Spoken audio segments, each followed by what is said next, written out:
All right, so what are we talking about today?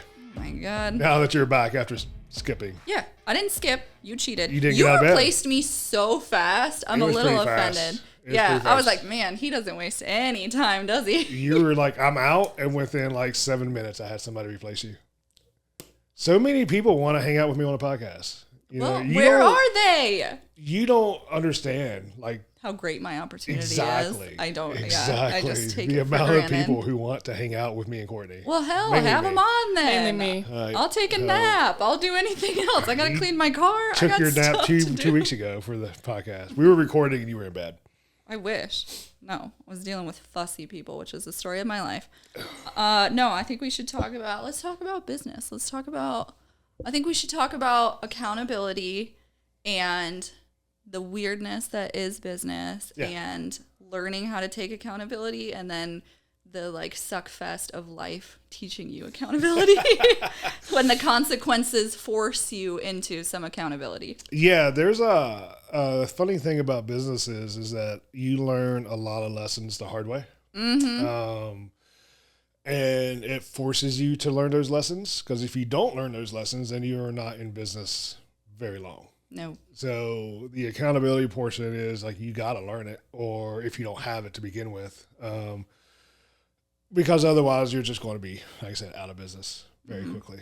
And I think I have a theory, Sid. I have a theory that there's two types of people, especially in our generation. There's the ones who like never got held accountable whatsoever, and things were just like given to them, or nobody was like, hey, you kind of suck. Like, you know, like life or other people or their parents or whatever never did that. Or then there's the opposite side where everything was your fault and you're accountable for everything and you have so much responsibility in you for everything and everyone. Yeah. And I look at the entrepreneurs that are pretty successful, in my opinion, in whatever way that looks like, but most of the time they fall into the second category. Yeah. I'm like, tell me about your parents. Tell me about what it was like when you were growing up. And then all of a sudden, participation awards. Yeah, and then all of a sudden you're like, that's why you got it. Like that's why you can do this, is because you take an immense amount of accountability and you're willing to be like, oh, I screwed up. That's on me.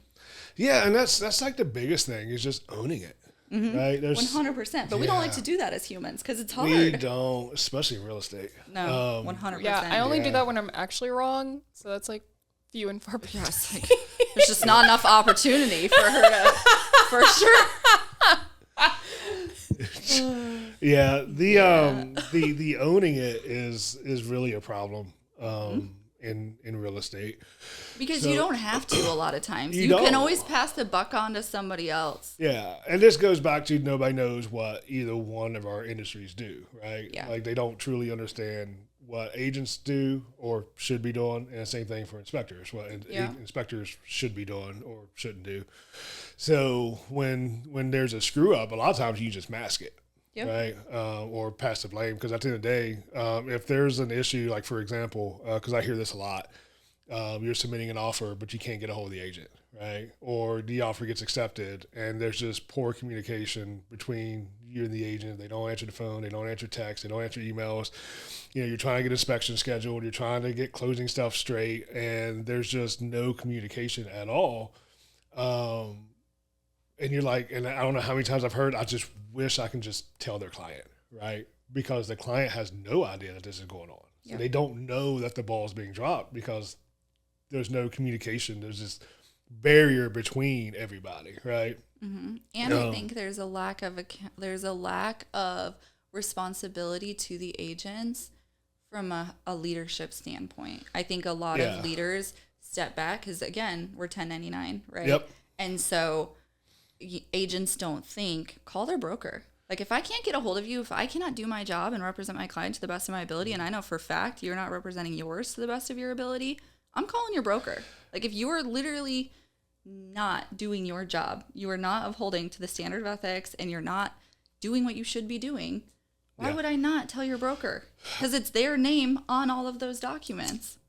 What I've heard, and I get it, but I don't get it at the same time, is that people don't want to rock the boat. They don't want to make it harder, right? So if I go to your broker and I tell your broker that I'm having issues with this agent, and then that agent's going to make that transaction 10 times difficult, right? Because whatever reason, right? Or it was they're already be, difficult. right? Or they're going to be pissy about it and all the things and sure, because whatnot. we don't like accountability. Right. You don't like right. consequences, and we don't like accountability as humans. Talking to an agent yesterday, she has a listing and they scheduled the home inspection, but they didn't ask her, like, hey, is this day time good? They say, hey, inspector, be there tomorrow. And she's like, okay, are you going to be there? And he's like, no, the inspector is an agent and an inspector, so they're going to let themselves in. And so she's asking me this question. I'm like, I don't think that's okay. Like, I don't think as an agent, if you're playing both hats, that specific role, you're an inspector, you should not be using your real estate credentials, so to speak, for those benefits, right? Because that's not. Is that illegal? No. I don't know if it's illegal. No. Is it frowned upon? Is it ethical? Because I thought we weren't allowed access to properties. We're not. No, it has to be granted to inspectors, which is what he's saying is like, all right, you're kind of overstepping here. And you didn't ask. You're just saying this is what's happening. And the other side of this is it was the seller said, I don't want to create any issues that will cause them to back out. Just let it happen. Right. So many times in this industry, even when the clients do find out, their response is when you say, what do you want me to do? It's just don't rock the boat because I don't want to cause this deal to fall apart because of hurt feelings. Which I do agree with to a certain extent. I think, and I go over this with my clients, I do think you need to, in life and in real estate, you got to pick your battles. You got to figure out like which fight is actually worth the fight. Yeah. And in this instance, it's like, okay, like, is it cool? No. But as a seller, you do have to grant them access. You've agreed per your purchase agreement that you will let them to the property. So it's like, all right, fine. Is it cool? No. Should you save your, keep your wits about you until you actually need it when it comes to like the negotiations? Yeah. Probably. Yeah. Yeah. And like I said, the consequences is what's never, and that's like we said before, it's, in order to affect that change there's got to be consequences that change, right? You don't touch the hot stove and then tomorrow you touch the hot stove again. You learn the consequences of touching a hot stove. So you're like, I'm not doing that again. Yeah. Right. I've been known in previous lives that when I screwed up big, right? Yes. Like I didn't do little screw ups, You and me both, dude. It was big screw ups, but I only did it once, right? Yeah. I can promise we'll only have this conversation once. So that's one of the biggest issues because there's just not, like I said, sellers or buyers, clients, whatever, don't always want to go that extra step because they don't want to rock the boat. Mm-hmm. Agents don't want to feel like they're narking on other agents, right? So they don't want to report them. Agents don't want to go back to their clients and tell them they screwed up, so they push blame on other people. Mm-hmm. We've had it to where agents don't show up to home inspections. Well, we got to have access. Mm-hmm. Well, the list agent ain't giving us access because you didn't tell them, and they're feeling a certain way about that. Rightfully so. They don't have to give us access. If the seller wants an agent there, you need to be there. Mm-hmm. And then it's, well, we need to reschedule. Okay. Well, it's free, right? No. Why is it free? Like right. I showed up ready to do the job. Yeah. And we don't get me wrong. We do a lot of comebacks for no charge to the buyer because it's not the buyer's fault to a degree, right? There's certain things like, hey, and that's your client. Yeah. Right. Yeah. Like hey, I'm not charging the client because the buyer because the crawl space was locked, right? And that is your decision to make per the service from what they've hired you to do. But at the end of the day, you don't know everybody else and their pet fish a favor. Exactly. So, and at the end of the day, like we got bills to pay. The inspectors got bills to pay. Like they're not salary, they're commission. So just like if a deal falls apart or a client walks away, you don't get paid, right? Same thing. Like if an inspection gets moved, we don't get paid. So that's why we started over the last few years, started putting things into contracts. Like we show up, we're ready to go, and we have to reschedule, you get to pay us twice. Yeah. If we choose. We don't always enforce that because, again, it's not always their fault. There's always life will happen different. Sometimes. Hey, my mom's in the hospital. I can't make it. Get that, right? We ain't going to charge you for that. Sure. But don't as, and we had one a couple weeks ago where I said, hey, the list agent, I don't care who paid, because they came to us and said, hey, we need to reschedule. The house isn't ready. The seller is willing to pay for y'all to come back. Cool. We're not coming back until that money hits the account. Mm-hmm. And it's nothing against the buyer or the buyer's agents, but we've been told that so many times. And we've sent invoices and we never get paid. Yep. The seller never pays. Or you can pay it up front and then you take it up with them. Yeah. Like, so that's your business. I said, I'm fully on board with that, but if this is the deal, then they need to pay before we come back out. Mm-hmm. And we're not booking it until they pay. Yep. So, because again, we showed up ready to do our job. Right. And in a time where we turn people away because we're filling up so fast, like you're taking up 2 spots for one inspection and you expect us to eat a loss on one of them. Right. And meanwhile, we turn people away. Mm-hmm. So that's where it gets frustrating, Yeah. I think that people really, there's something that happens where it's almost like unless you're a business owner, you don't get it. It's like this, there's a disconnect between like, this is my job. This is how I provide for my family. Like it seems almost like as soon as you're a 1099 or as soon as you're commission based, people think that like, oh, you're just greedy or you're just like, that's just extra money. Like it's like monopoly money all of a sudden. And you're like, wait, that's my income. That's my job. Like this is how I make my money. A lot of people don't realize end of the year, net profit for a business on average is 7%. Yep. So if you gross $1 million, 7% of $1 million is what the business makes, right? And some people look at it like, oh, well, that's a lot. You made what was that, $70,000, right? Net profit. Sure, but that's also rainy day funds. Yeah. That's also, if something breaks, I got to replace it next year. Right. That's also, you don't know what happened. You don't know if you needed to do a whole new fleet of vehicles. You have no clue. Or if the market just gets slow, right? That's the rainy day fund, right? Yeah. So yeah, we made 10% per se. Let's say we made 10%, $100,000 out of $1 million. That's cool. Yeah, that's a lot of money. Until something happens, and then it goes quick, right? Especially when you have overhead. Yep. So it's not because companies are greedy. It's because nobody retires on $100,000 net profit. No. Sure don't. Right? One bad month and it's gone. Yeah. So that's why some of these companies like, oh, well, they're just charging a lot of money. No, it's because it's not just about today. Yeah. And I think a lot of people don't see that. They think you're just charging just a charge and you have all the free money to burn, And I think that is where our industry kind of did ourselves dirty, is we made it look too glamorous. Like, y'all were out here being loud about and flashy and whatever, but it's because you were irresponsible. Like if show me somebody in real estate who runs it like a business, I can promise you they don't have all this. They do not. No. Like they're not doing that because they're actually being responsible with it and they're treating it like a business. But when you're like just being super, super flashy and not organized and you don't have respect for this as a business for the longevity of it, you could crash and burn at any minute. Like you really could. Yeah. And that's a problem. And I think that's why you see turnover so high in our industry as well.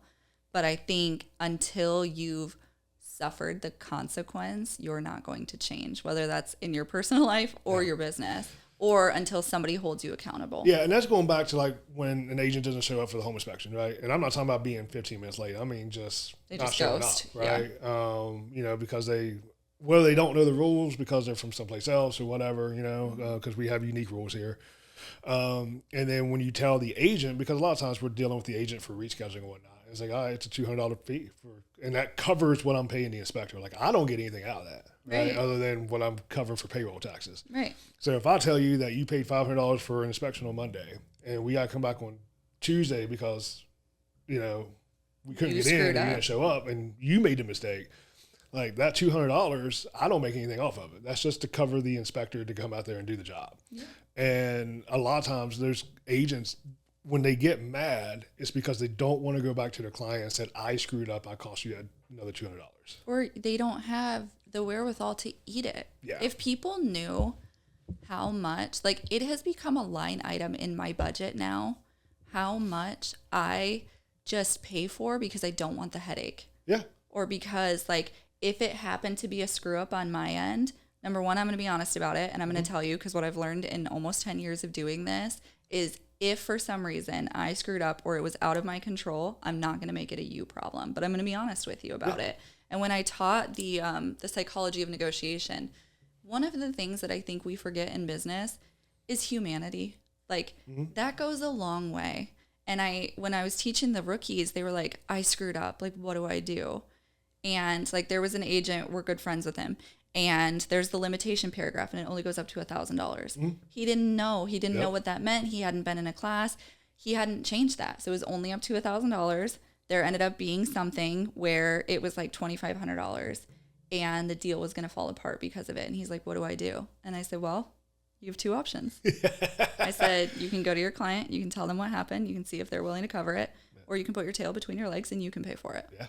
And he was like, that's $1,500. And I said, it is. Yes, sir. Some lessons are hard to learn. And you know what's funny though, is he decided to go to his clients with both options. And he said, look, I screwed up and I've learned my lesson and I've now like, it will make me a better agent, but I screwed up. Here's the thing. This extra $1,500 is here. I'm happy to pay it because this was my screw up, but I wanted you to know. Yeah.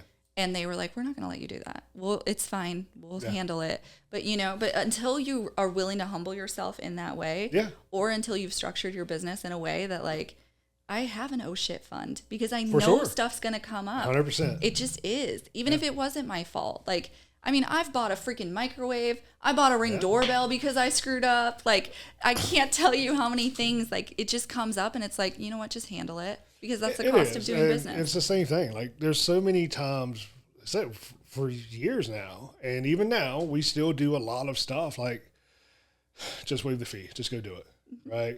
I'll just eat the cost. Inspector gets paid. Whatever, we'll just eat the cost, right? Yep. Because sometimes it's just not worth the headache, right?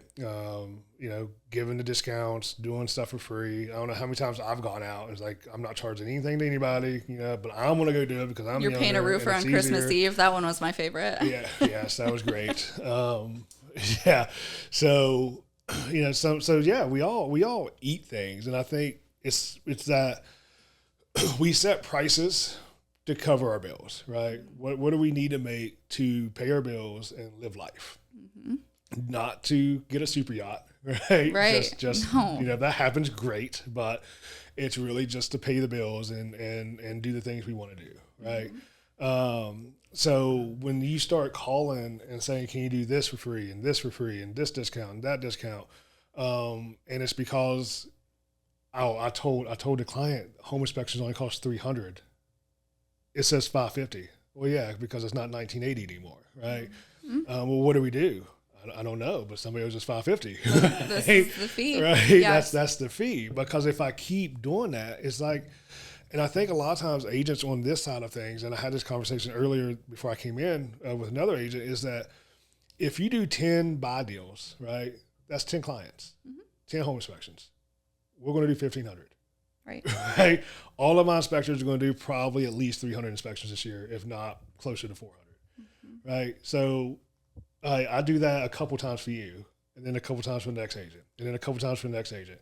It goes from, okay, where I lost, $40 for a discount to, okay, that's $20,000 at the end of the year.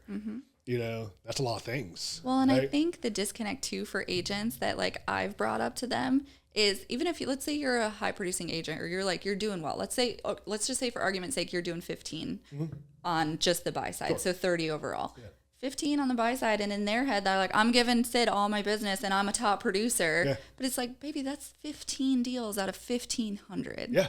Like it doesn't move you're the needle for not us. that special. Yeah. Like you have to keep that in perspective. You do. Of like, I understand that you're giving them 100% of your business and that's great. And I know you're appreciative of that 100%. And the loyalty, but you also have to look big picture of like, okay, those 15 deals that I give you a year is not paying your staff. It's not doing And again, if we go by the 7% rule, so let's say we give me $10,000 of home inspection business a year, okay? That's not $10,000 that just sits in the bank to give back to you, right? Yes. That's, we take 7% of 10,000 and, that's really the net. And again, I don't work to break even or to go into negative. So right. That's what I think a lot of people don't get. Yeah. So if you ask for 2,000 for whatever yeah. At the end of the year, well, now I'm running a net loss by working with you, right? Right. You cost me money. Yeah. Again, we're happy to support things that we want to, support causes. We want to support agents that support us and all the things. But there is a bottom line to all this, right? Because then the next thing is, well, we got to raise our prices. And then it's like, well, why'd you raise your prices? Well, because we have to keep giving you discounts. Our prices are set for a reason. Yep. So if I keep making less than that, then I got to raise the prices to offset the loss. So it's just a cycle, right? Yeah. On top of inflation and everything else that goes on. But like I said, it all comes down to a lot of this is, and it's never the clients. Like when we talk to clients and say, hey, we got a charge to come back out. A lot of times like, okay, they may not be thrilled, right? But they're understanding. Sure. Right. Because we've had to where we've gone a little bit further than Richmond, and then like, can you do a reinspection? Or can you come back because the power's not on? Had that the other day out in Emporia. Yeah, drove all the way to Emporia. Utilities are off. Yeah. That's a long drive. Yeah, right. Just to do nothing.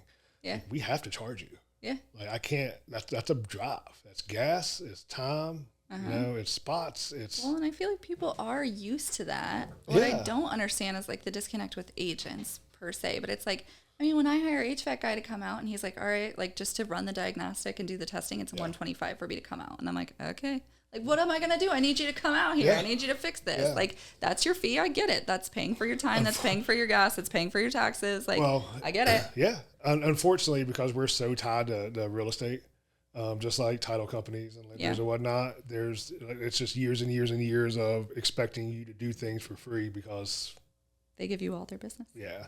And there's no perspective of like what that actually looks like. Yeah, exactly.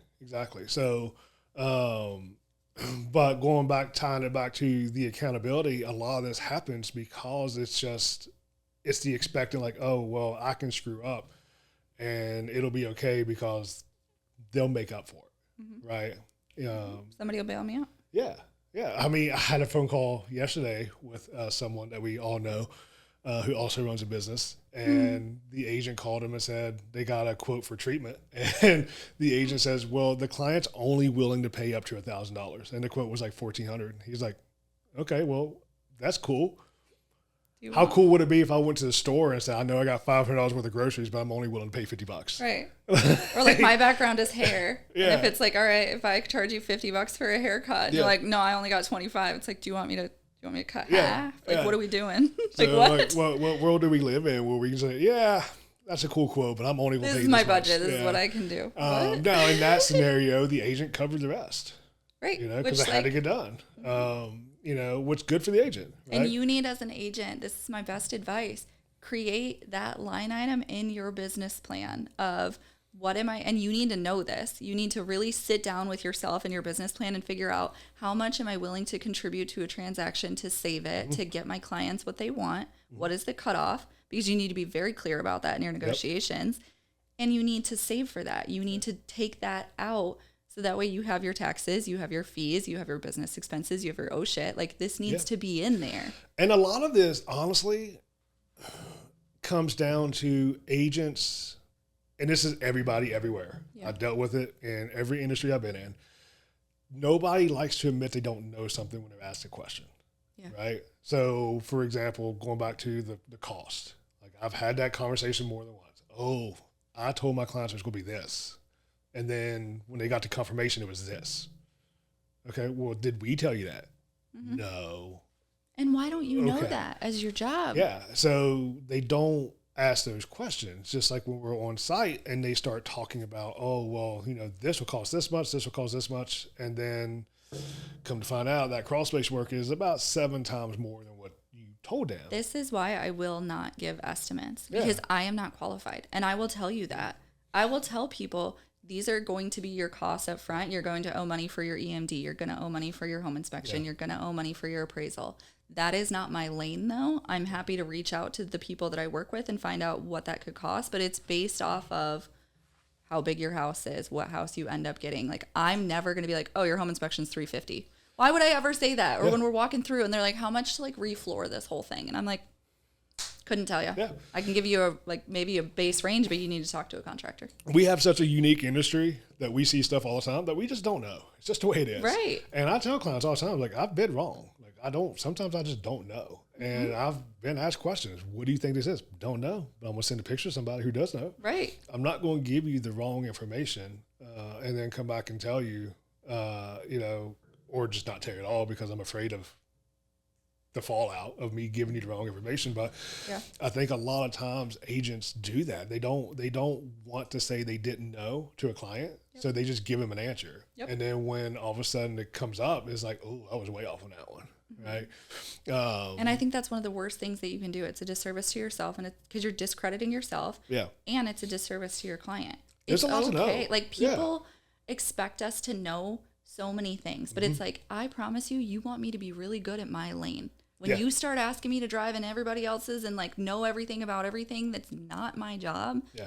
And new construction taught me that a lot because when COVID happened and the prices skyrocketed on stuff, all of a sudden, I mean, we were getting estimates that were good for 10 days. Yeah. That was it. Yeah. And so it's like, okay, if I start quoting you based off of my experience, what if something's going on in an industry that's not really mine, then I don't know about? I see it a lot when I show up and I'm told, hey, they said it was a new HVAC. 15 years is new. Yeah, what's new? And it's because the agent just took the seller's word for it. Yep. Right? And they don't know how to read the serial numbers, right, to get the age off of it.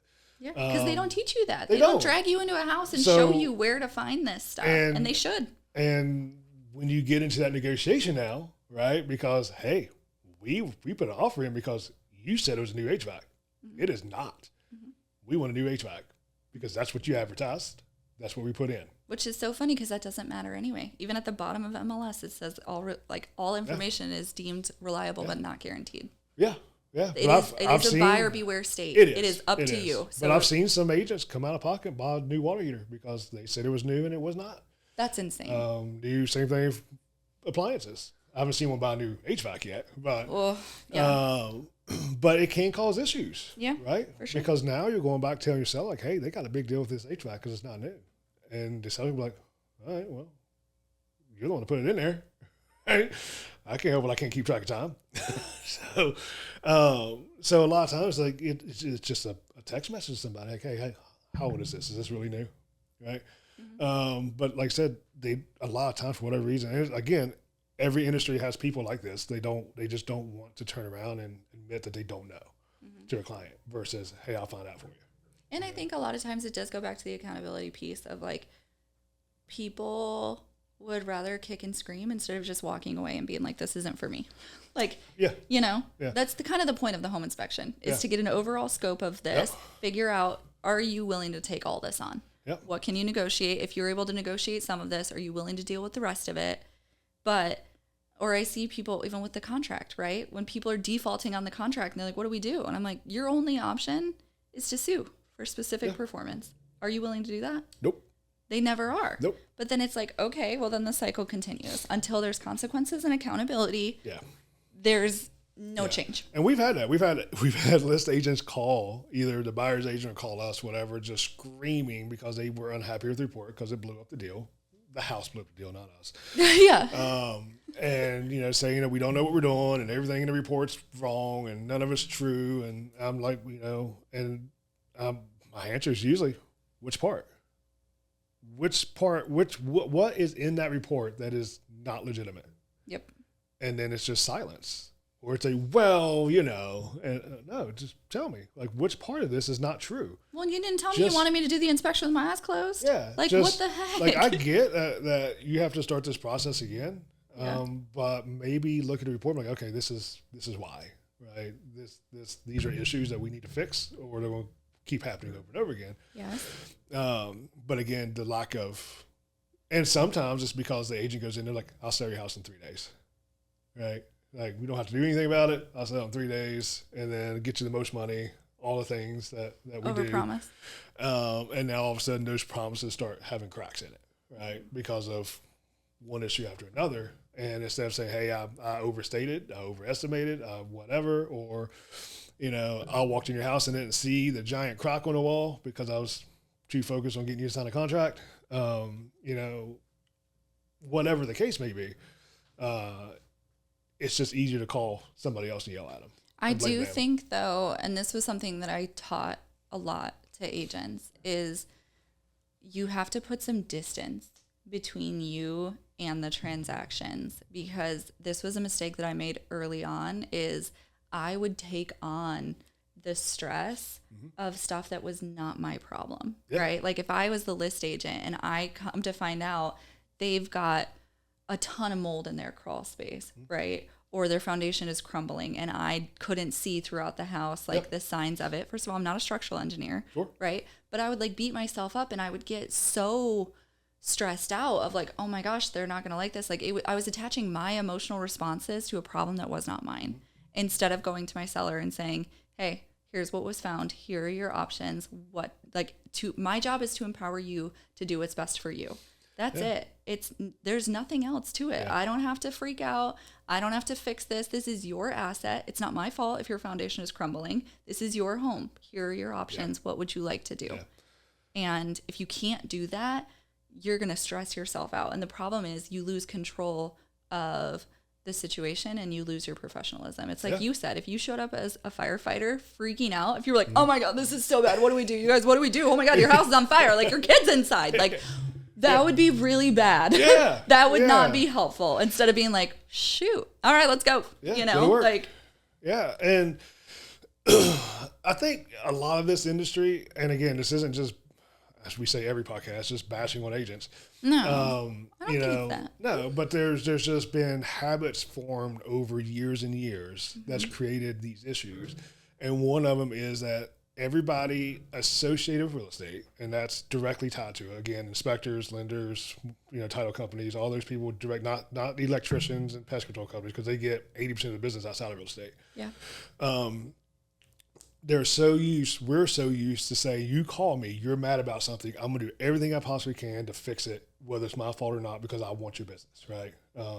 And so the agent, the customer's always right, so in this term, it's always the agent, right? Yeah. The agent's always right, even though it's not us, we got to make this right, because they're really mad about it, even though it's their fault, right? Yeah.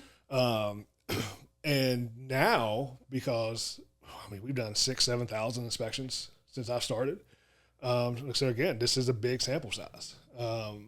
But now more and more people are starting to get those phone calls and like, this is a you problem.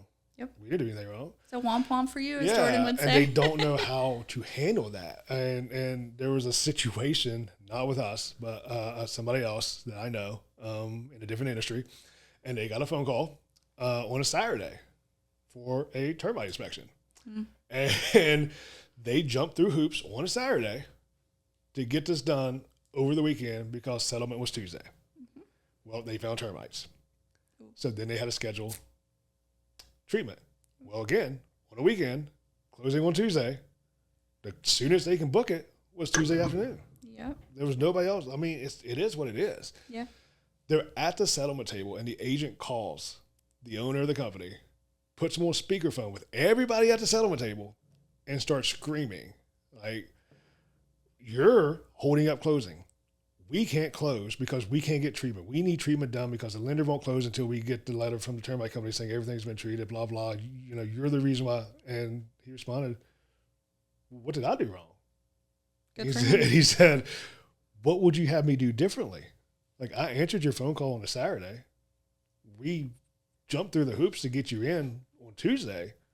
What would you have me do? Yep. And it came down to the agent forgot to order termite inspection. Yes. That's all it was. And you could hear the client in the background, so we're not closing today? And the whole room just went silent. Right. Like, don't put somebody on blast on a You're speakerphone. Humbled real quick. Yeah. Especially when they don't need your business. Right. So, because at that point, you're not going to use them again anyways because you're so angry. Because whatever. Man, but I really, it also boggles my mind that you're not preparing and educating your clients well enough that delays happen. This was heinous. This was your mess up and you should not have tried to put it on them. But at the same time, you not closing on time sucks. I understand that. I'm going to empathize with you for sure. But the reality is, like, there is so many things that have to happen and so many timelines that have to line up flawlessly. And we kill ourselves behind the scenes to make sure that that happens. Yeah. But it doesn't always go as planned. And this isn't man, we were supposed to get somebody out there yesterday. I'm so sorry, blah, blah, blah. This is what was said. You waited. Yeah. This is what was said. Like we being the company that was involved. Yeah. We told you when we would do this. Mm-hmm. You went ahead and played the I Got a Secret game, thinking we were going to close when we told you we couldn't get out there any sooner. You know, and now you're at the closing table because you didn't tell anybody this was a possibility, and you're yelling at me and telling me I'm at fault. Mm-hmm. I'm the reason why you don't get to close. No, I did my job when you told me to do my job. Yeah. You know, so if you would have just made the phone calls Monday morning, hey, we ain't gonna close tomorrow. Yep. You know, we got which is wild that you didn't. Yeah. Right. Yeah. But again, like every time that, like when I used to teach these classes and there would be some where at the end, it would just be like a free for all. It's like, all right, tell me, like, let's talk about like the dramas that we all got going on or what's happening or whatever.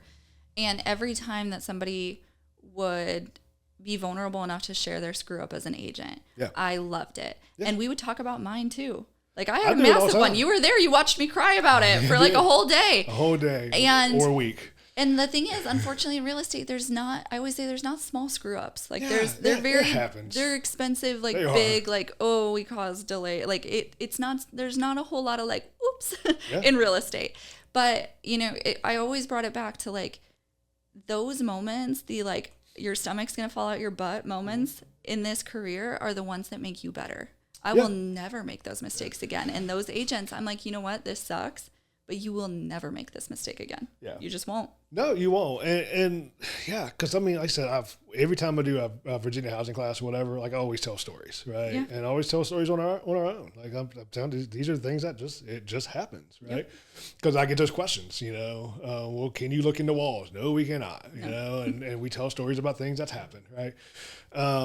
You know, because it's human nature. Things are going to happen. Like you're going to mess up, and it's going to affect closing. You know, I mean, we've had it to where, especially when I bought MPI, and there was another Facebook group or page that we couldn't shut down for whatever reason, right?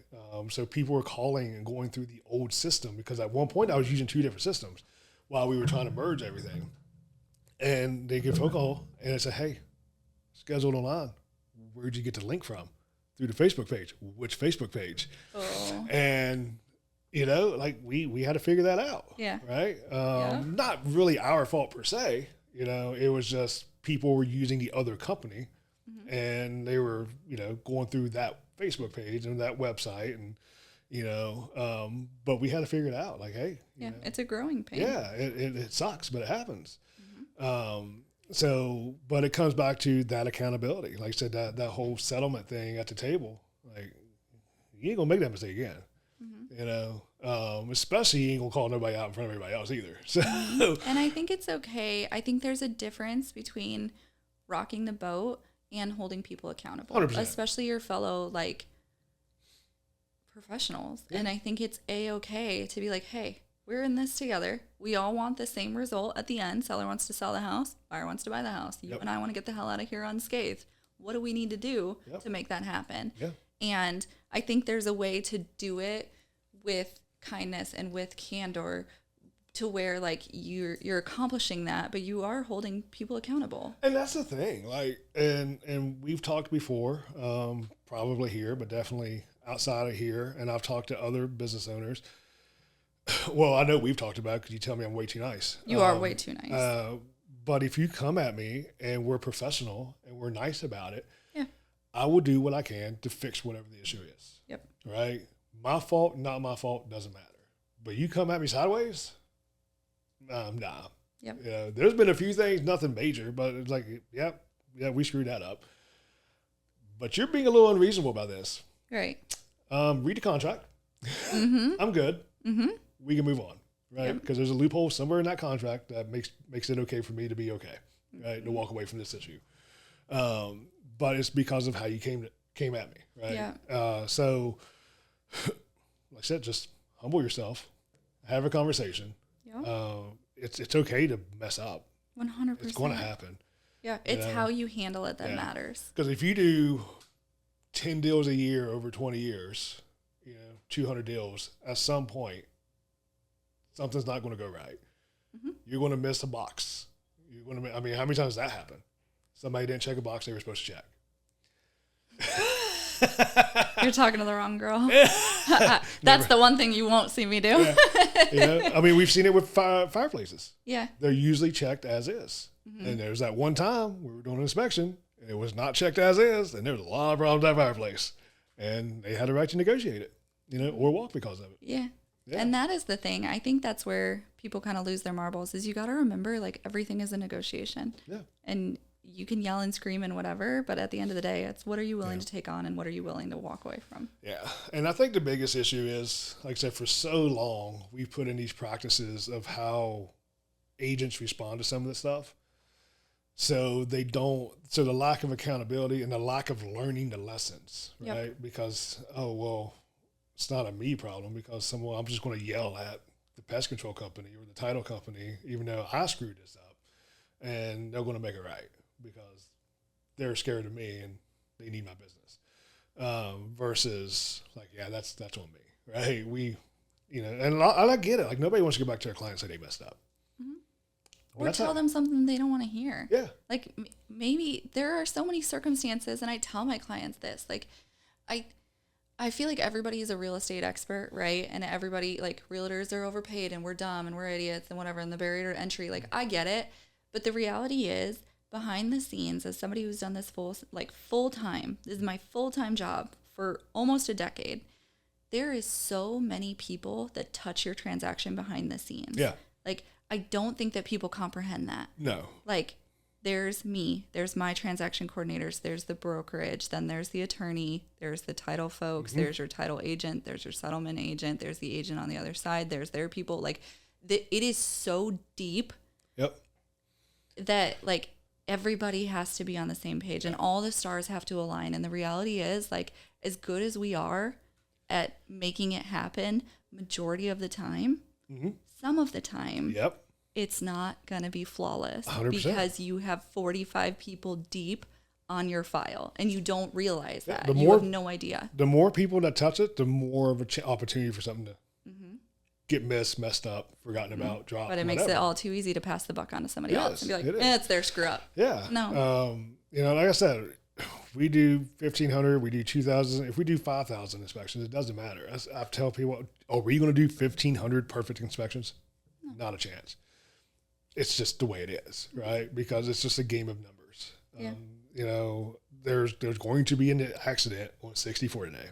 Promise you, right? Mm-hmm. And it's going to be an accident on 95 today. Promise you. Because there's just too many people for there not to have something happen. Yep. Right?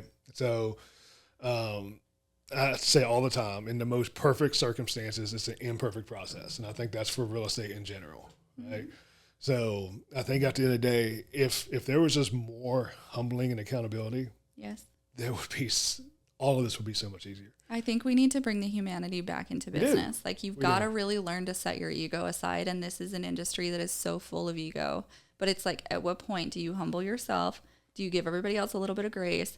And at what point do you just go back to, like, human connection of, like, hey, I'm a human. We a story on ourselves. Like, we had a phone call recently and the agent was like, hey, you're not going to like this one. Like, you're like, these are my favorite calls. And, but she was super sweet about it. And she's like, I have not seen it, and the house is already closed. And we got some pictures. Like, yeah, that's a miss. And she says, look, I've told him I've used you a whole bunch of times. The whole team has used you a whole bunch of times. This is the first time we've had this issue, and she even told me, she's like, you do what you need to do. She says, I'm not worried about it. I said, no, we'll figure it out so everybody wins. Right. Yeah. And that's how you approach it, Yep. And we're taking care of it. It is what it is. And since then, she scheduled 3 more inspections with us, because she understands things happen. Right. Mm-hmm. And her approach is that things happen. Right. Mm-hmm. Nobody did it intentionally. No. Right? It's just the way it is. And everybody has a bad day. Right. And we get so much more accomplished when you approach it that way as a collaboration. Because I used her people. She's like, I'll send my guy out there to look at it. Cool. Yep. Because the first quote we got was way high. I'm like, yeah, no, that's not going to happen. Yeah. Second quote, much more tolerable. And I was like, oh, that's easy. Fix it. Versus coming at me, just yelling at me. And I do think that this is why, from a client's perspective, I highly, highly encourage you to be interviewing people and hiring someone that you actually believe in their character, their integrity, and their know-how and their knowledge. Don't just hire whoever because they're a top producer, or don't just click a button on a third-party website or whatever. Like, you have to honestly, really, truly believe that that person has your best interest at heart, and that they're going to be there and they're going to protect you, and that if something were to happen, you don't doubt that they were doing you dirty. Like, you're like, this shit just happened. That's, I think, where people, you really got to be selective with who you hire. And that's how I feel about, even as I've grown my business, like, the vendors that I have, those are the vendors that I've had for a very, very long time, because I know that they're good people, and I know that they're going to make it right if something were to happen. But I also know the probability that something catastrophic happens pretty low. Yeah. Yeah. But if it does, I know them, and I know their character, and I know, like, you're going to make it right. Like, if I had to call you and be like, Sid, you're not going to like this, like, I know that we would figure it out. Yeah. Yeah. And, we share these stories. Again, I mean, you can look at it and be like, oh, don't use that company because, they're talking about all the stuff that they screwed up. But at the same time, it's just being honest, right? Right. If there's a home inspection company out there or an agent out there that said they've never screwed up or missed anything, then they're full of it. Wrong. Yeah. Because like I said, you can't be perfect every day. It's not a home run. Every inspection is not a home run. It's impossible. There's too many variables, too many things going on, too many life things that happen, right? I mean, go in there and, whatever, family members dying or whatever, and you're still out there doing inspections. Like, you're. If somebody says that they've never messed up, like, especially in this type of market, it's like, red flag. Do you not even, like, realize? Yeah. Like, are you just completely unaware? Under your radar? Yeah. Or like what? Yeah. Yeah, if they're saying that they've never messed up, then they've never been informed that they messed up. Yeah. That's what that comes down to. Or they won't take the accountability for themselves. Like, there's one agent in particular at my old office. She drove me nuts because nothing was ever her fault. Instead of just saying, I screwed up, she would talk in circles. And it was like, hold on. All you have to do is say, I screwed up. That is my bad. Here's what we're going to do to make it right. I'm so sorry. That's all you got to do. But when you cannot do that, you've got a real problem. Yeah. I got 3 categories when something happens, and it's not my problem, right? Whether it's in the report or hidden or 3 years later, whatever, not my problem. The other one is, yeah, that's a thing. Yeah. Oops. And the last one is, well, maybe, or we'll figure it out, right? Yeah. Not our problem, we'll figure it out, right? So, I think you just got to approach it. Like I said, accountability is a big thing. And it's a hard thing, but it's so necessary. Someone told me a long time ago, and it's always stuck with me. It's really easy to look in the mirror and tell yourself all the things you do great, how awesome you are, right? Mm-hmm. All the things you do great. It's really hard to look in the mirror and start pointing out the flaws and the shortcomings. Dang, that's all I do in the mirror. Are you kidding me? It's hard to do the opposite. Yeah. So it's really hard to be like, yeah, I screwed that up. That one's on me. And I get it. It's a prideful thing to say, that one was me, right? Because we compare ourselves to other people and other companies, and like, that doesn't happen to us. Right? That company screwed up. That doesn't happen to us. And then it happens to you. You're like, oh, well, shit. Yeah. It's really, really hard, especially when it's not superficial stuff. When it comes down to like that moment of humbling, right? Yeah. Like, I think of mine when I'm crying in their car and I'm like, oh no, right? Yeah. Like, but it is that reality check and then it just turns into like, all right, we ride, let's fix it. Yeah. And that's it. That's all you got to do. That's all you got to do, man. It's just like, it'll pass. Just fix it. Make it right. Own it. That's it. It's okay. Like, ain't nobody mad at you till you start doing that whole yelling and blaming other people. or dancing around it. Yeah. And God forbid, it's just not you. Yeah. Just own it. Yeah. So. All right. Well, that was fun. It was fun. It was fun. Don't cheat on me again, huh? Well, I mean, show up. I'm trying, man. I'm doing my best. What are you doing with your life? I don't know. That's a podcast for another day.